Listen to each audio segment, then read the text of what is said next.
I don't know if we can pull folks in from the outside area, but also want to make sure that we have enough time to give our next speaker a good, warm introduction, actually. Yes. Okay. So many of you may know that one of the hardest things to do is to build B2B platforms, industrial platforms. Not every company has succeeded. A lot of companies have scars in setting up enterprise systems. So it's my sincere pleasure to introduce Bettina Rotermund. I've got the German pronunciation awfully done. I've given up my Dutch-German pronunciation on these things. It's terrible. But she has been with Siemens for years, working directly with the strategy team. She's head of Siemens Xcelerator. Wonderfully interesting experience over the history with MindSphere and some other industrial platforms. And she's got scars, but also beautiful wins on how to actually make these platforms work. You could hardly ask for someone with better experience and knowledge in industry to actually demonstrate how it's done correctly. Siemens has done quite a remarkable job getting new partners and getting Siemens Xcelerator off the ground. So for an extra fun fact on Ms. Rotermund, she actually has a farm running chickens and is using AI to corral those chickens and keep them in order. I actually wondered, when are we going to do that for kids and do it for ourselves, so using to orchestrate things. But she's going to then tell us how actually to run industrial platforms is one of the most interesting challenges. Thank you. Bettina.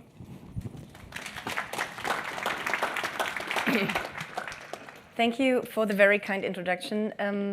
And before I start bringing you a little bit of what we do in a couple of examples and learnings from Siemens Xcelerator, the B2B platform that we run, first of all, I want to say kudos to Marshall and the MIT team who did such an essential research on platforms and educating my board members so that I could start the platform. Without you, Marshall, the platform literally would not be existing because nobody would have heard of me. So thank you for that. It was essential. Good. So let's start. We established the platform in June 2022, so it's 3 years in the making, and it's in the making, and I have the feeling it will never be finished because there's still so much to do. You pivot every day. We have a plethora of offerings, 1,500 offerings on the platform, 500 partners, and a third of all the offerings come from partners. So this is really something that we are not doing alone. We do that with a lot of partners because that gives us the leeway to expand our portfolio and to be more attractive for our customers. But let's have a look where we stand right at the moment, and I think we can all agree that we are living in very turbulent times, being it the several wars that we are facing. LA is burning, and not LA. Other areas of the world are blooming because of global warming. We have a problem with our environment. We have a problem with incidents like COVID that shake our supply chains heavily. And then you're in the middle of a perfect storm, and you need to navigate the storm. And what we think is that it's not all, but it's also, on top of everything, we have these tariffs. And you can like them or not, in the end, whether you're a small company, whether you're a large company, whether you are here, whether you're in Germany or in China, somewhere else, this kind of instability and this uncertainty is deadly to your operations. Because you need to have a certain pathway to plan. Yeah? All the big and small companies need to plan towards something. So if your existence and your reality is shaking up on a daily scheme or a recently hourly scheme, this is something that you really need to navigate. And we believe that ecosystems and platforms that create these ecosystems are going to help to stabilize what we are all experiencing when it comes to our everyday operations. And why is that? When you look into ecosystems, they follow certain rules, and regardless of whether it's a B2C or a B2B ecosystem, whether you do that for food and beverage, whether you do that for spare parts in the automotive section, it is all about you put more in than you take out because you want the ecosystem to grow. The more the ecosystem grows based on a platform, the more everyone wins. And you're not there to just extract from it. This is not an ecosystem. This is called a proprietary system.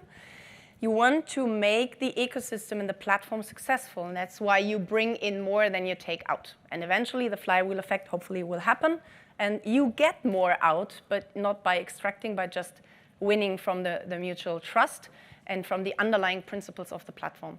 And this is what we believe in, and this is how we created our platform. And we say we are the owner and we are the orchestrator, but we want not to be the one that's making the decision. That's why we have an advisory council of the partners and sellers and the customers and everybody that has a stake in this platform, making that really successful. So what we hope is that trust, as the currency of any platform, is then delivering the beautiful results. Yeah? And we have very rigid processes also to identify if there is a player that is misusing this trust, and then how to tackle that, and eventually also getting these elements removed from the platform in order to have the hygiene of the platform working. So what I want to show you today are a couple of examples that I brought with me that produce these beautiful outcomes. And you see this Siemens Xcelerator picture here, where we are only part of the story. We are not in the middle. This is this typical reversed engineering. I think Bettina said that you need to start with a business outcome. In this case, we need to start with what would make our customers happy, buying more from the ecosystem, adding more to the ecosystem, and the flywheel effect will take into place. So that's why everything centers around the customers and what they need.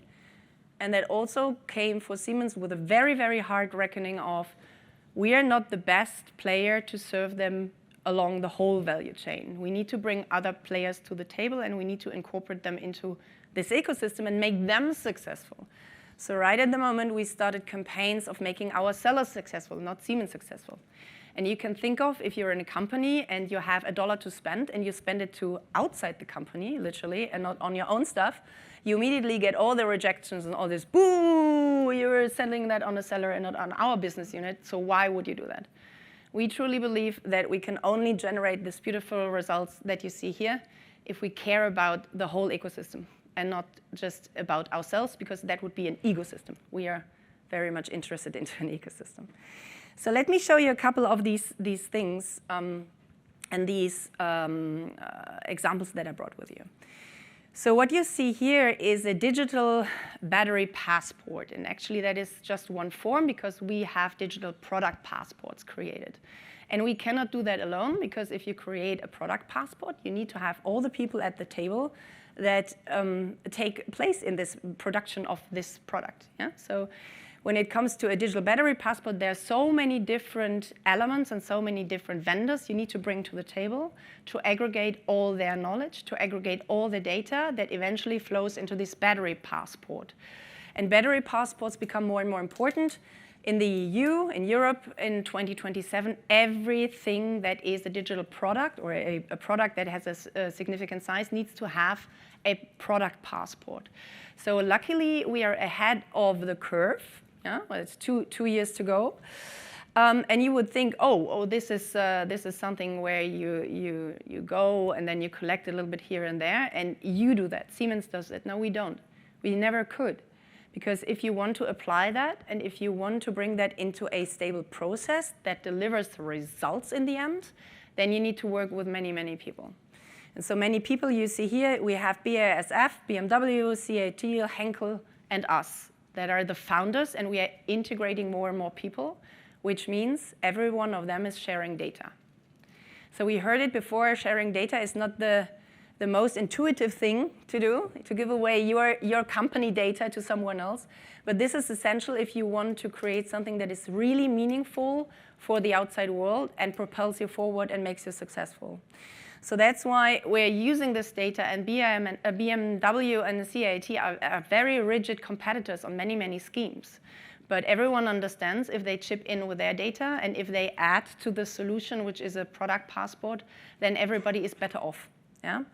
And what we are doing is, in this case, we are running on existing standards. Industry standards are very, very hard to achieve. So a lot of you might know OAP UA and a couple of other standards, but what we know from our private life, the Bluetooth standard that connects our local devices, our personal devices with literally everything, it's not existing in the industry. So we are always fighting for who's right and who's wrong.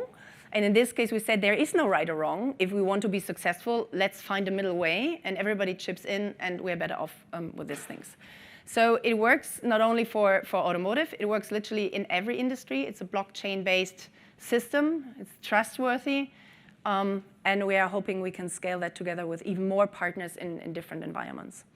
And by the way, we are doing similar things in other sectors that we serve, for example, food and beverage. We create vertical farms together with our customer, Infinite Acres, and I come to this in a second. But this needs to be scalable. None of these companies would do that if there is not a scalable approach to their own businesses or to their suppliers' businesses. And we all know how shaken the supply chains are these days. This is exactly what we want to do. We want to scale a de facto industry standard without governing it, because that eventually would kill us. It doesn't make sense. In the next example, I want to touch base a little bit on the AI topic, because that seems to be very, very important for, I guess, everybody in this room. Also here, so we are setting up our own model. And we are not Microsoft, and we are not AWS, and we are not Anthropic and OpenAI, but we need to do that because so far the existing large language models cannot serve the industry, not to the extent that it is needed, and I'll show you why.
So we need to do that because we are not running on text, we are not running on videos, we are not running on pictures, we are running on CAD and other stuff. So that's really, really hard.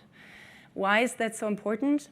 If you only look into the US, the baby boomer generation is leaving the workforce in flocks. It's really dire. The new generation is not really interested in going into manufacturing, whatever the president of the United States might say right now. They're not really interested because it's hard work. It's dirty and it's tedious.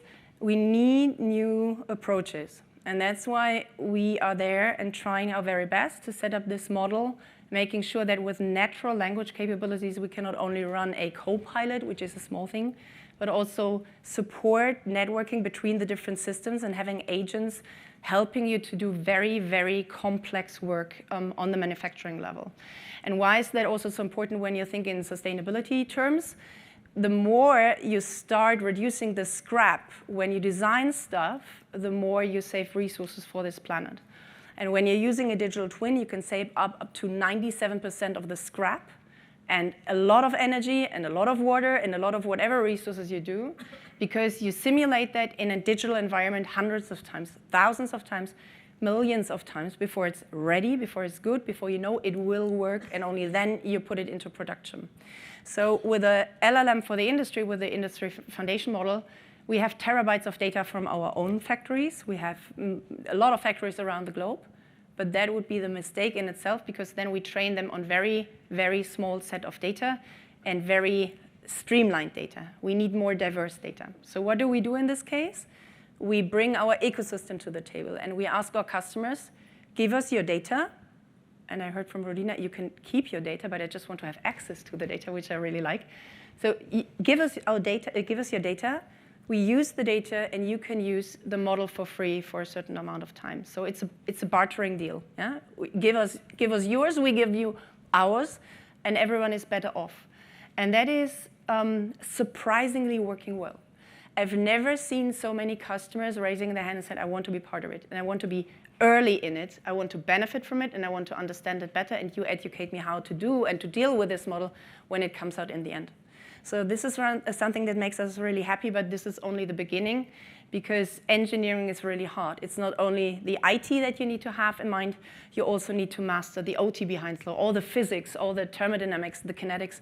So that's why we hope we bring it out beginning of next year. So stay tuned with this one. The next example I bring to you is, you might think, oh, B2B, Siemens, 320,000 people, ooh, they're only working with the Microsofts and the AWSs of this world. No, we're working with the startups, because startups are more agile, startups are really good in challenging the status quo, and startups bring an ingenuity to the table that is always bring me into awe. It's just like amazing what these people can do. So I present to you today Rico, which started as these 3 people garage shack endeavor in the beginning. They are now 15 to 20 people around the globe. And what they do is they do 3D mapping of factories. So they map out your brownfield factory. They give you a very, very high caliber 3D map based on AI and ontologies, and they go through with drones or with autonomous driver vehicles or people wearing these radar, LiDAR thingies. So what they do is they create the 3D map, which for us is the start to use our software to do factory optimization and digital twinning. So of course, as Siemens, we could have done it ourselves, and we could have set there a team and said, you do that. Well, why would we? This is already perfect. So why wouldn't we use a startup and give them access to our data and our software and our environment? And this is exactly what we do. So we have this 15, 20 people company joining forces with a 320,000 people company, and we have a mutual go-to-market. And if you think, yeah, this is nice, you're helping them out, don't be mistaken. They brought a major OEM to the table. That major OEM brought a huge software license from Siemens, which was in the millions. So it was a very, very nice thing not to be this incumbent-like syndrome, this is a small startup, I don't need to work with them. You need to be alert on where do you find complementary things that add up to your whole value chain. So Rico alone could not master the whole value chain because they would stop when they have generated the 3D map. But we needed the 3D map. If there's no 3D map, nothing of us would ever work. Yeah? So this is a perfect handshake of something that works with a smaller company and a bigger company. And it's very, very nice to see how it works out. That's already tapped into speed. If you bring the ecosystem together, you're faster.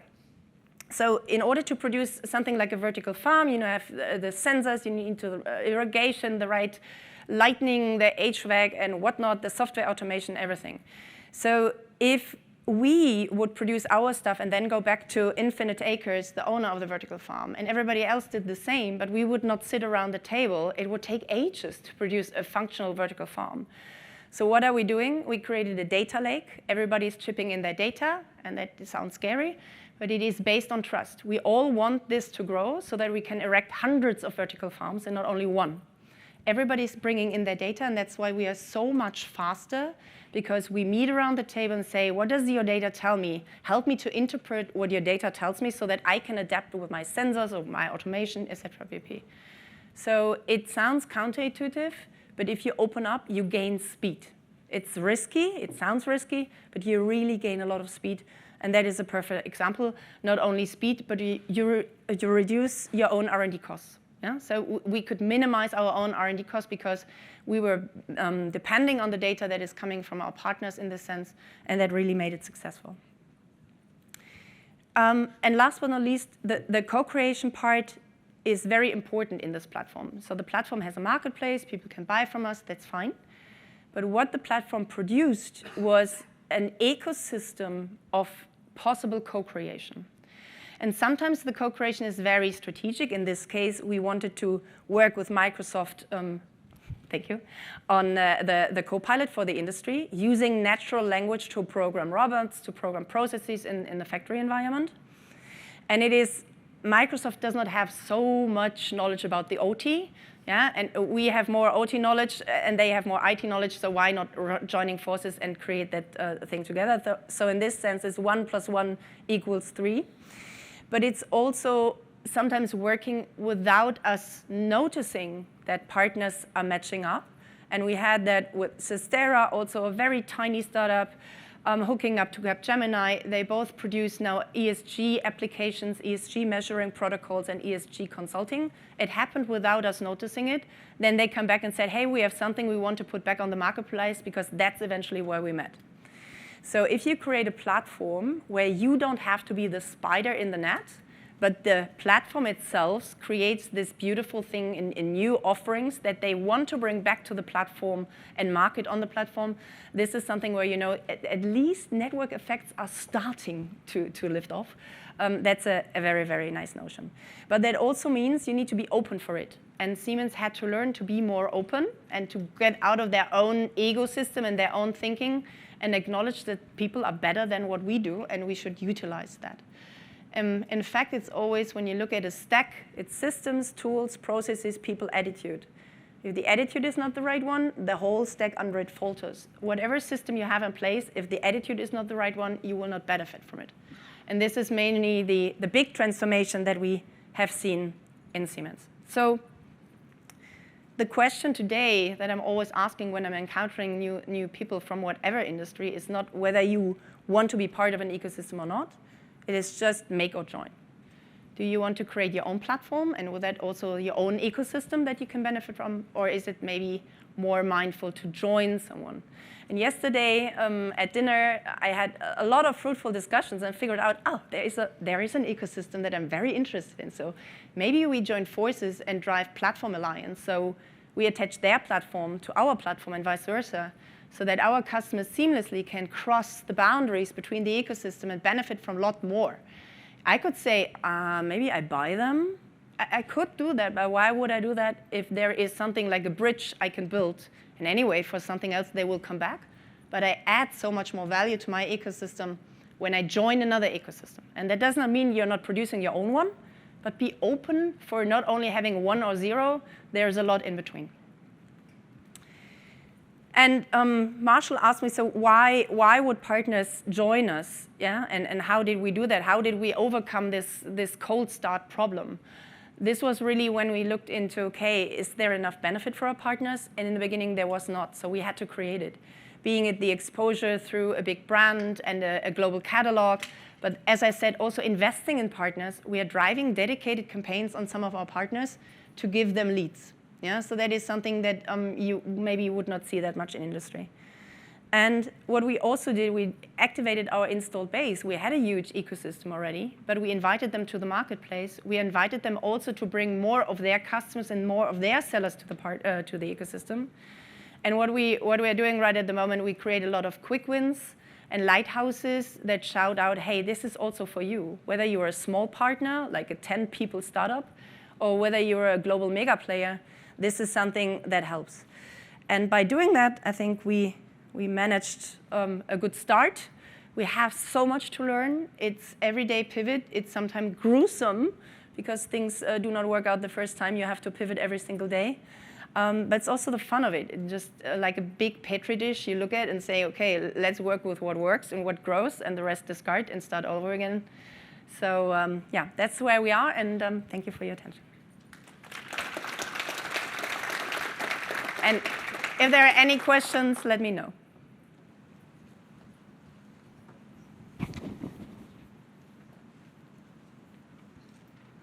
Doesn't seem to be the case. Marshall has one. Yeah. So I'll just ask one off the top of my head. It's a common one for starting these things, because they're almost always paths not taken, paths taken, and having to retrace. With all these scars, having learned this, what would you do differently than what you have done? Yeah. I would have loved to be able to start smaller and scale it out.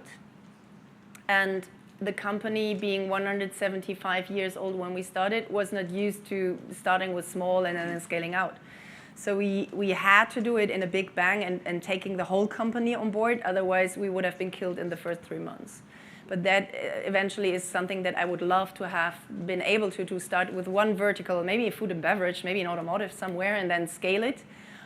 Because the failures you're doing in the beginning, they do not be that omnipresent. Whatever mistake you do, whatever misstep you do, usually everybody sees it, yeah? And that is very hard. You need to have a very thick skin or get a very thick skin in order to pivot then to the next day and say, okay, happened, let's go. Thank you for this. This is very insightful. My name is Swapnil. Were you before me? You should Doesn't go ahead. matter. Go ahead. Sorry. My name is Swapnil. I'm a postdoctoral researcher. I study platforms and AI, and I run a nonprofit in a bunch of countries working on how to get people to trust online information again. I work with Marshall. The place I'm coming from is trying to have this understanding of the landscape where today students can disrupt companies. At the end of the day, it's about who can train better models with data at like a cost to kind of ROI margin that is sustainable. And like I say this, hackathons have been replaced by startups now. So you're kind of invested in that ecosystem. How do you keep yourself ahead of like the talent problem of like sourcing these people who are motivated to work on these problems that companies actually understand, and like balancing out their lack of knowledge about the internals of companies with their passion for innovation and connecting to? So I'm not Mark Zuckerberg, and I have not a couple of billions to spend on AI talent, unfortunately. And anyway, so the big talents, most of them, they go to the big companies that are leading AI right at the moment, which is pity. Because in industrial, I mean, the scale that we can achieve in B2C with AI is nice. The scale that we can achieve with B2B, AI applied to B2B is massive. It's bigger. And it's more important because it has huge impact on our planet. So we try our best to attract talents and giving them a lot areas to work on and a multitude of opportunities to explore. Yeah? So it's really, they are giving a lot of responsibilities from the early start. And I can only judge for my area. The last application I sent out got 1,300 applicants around the globe. So it seems to be sexy enough to attract talents, but definitely it gets harder and harder and harder because all the AI talents are fished away. So you need to be very, very, very creative to get them into your company and to keep them. Yeah, it's not only getting them, but it's really retaining them and making them happy and giving them the opportunity to explore and the resources that are necessary for this. Thanks. I just wanted to ask, it's my understanding that you were the founder, creator, strategist of this platform, and I just would love to hear a little bit about the moment that you had the realization that this was a necessary thing. Like, what was the spark, the timing, like what was going on in the company and in the market that you knew that this was the direction you needed to pursue with the platform? Yeah, our wake-up call was actually the pandemic, because we started in the middle of 2020 and end of 2020, and we saw that a lot of customers had to close down their operations simply because they had not the working force in the operations on the shop floor. Yeah, and we looked at it and said, we have so much to give in terms of remote operations, but we cannot give that out to the market, and we are not good in marketing and go-to-market, so we need to change the way we let our customers know there is a remedy for what they experience. And we also saw that 2/3 of all customers were failing with their IoT projects, and we said, how can that be? It's not that hard. Yeah? So what is missing in the equation that led so many of these projects fail? So at that point, we said, okay, we are too complicated doing business with them. We think throwing our individual products over the fence and say catch, and then integrate that into your IT legacy systems would be good enough. And that's the wake-up call. So many projects failing, the pandemic, and also we said we want to grow exponentially, but the way we were set up, we could not do that. So it was a perfect storm, and we took that as a leverage out of this. Okay, this is what we can do, and let's start that and use a platform approach to also bring the ecosystem back together and help with what we're intending to do. It's wonderful. Thank you. Thank you so much.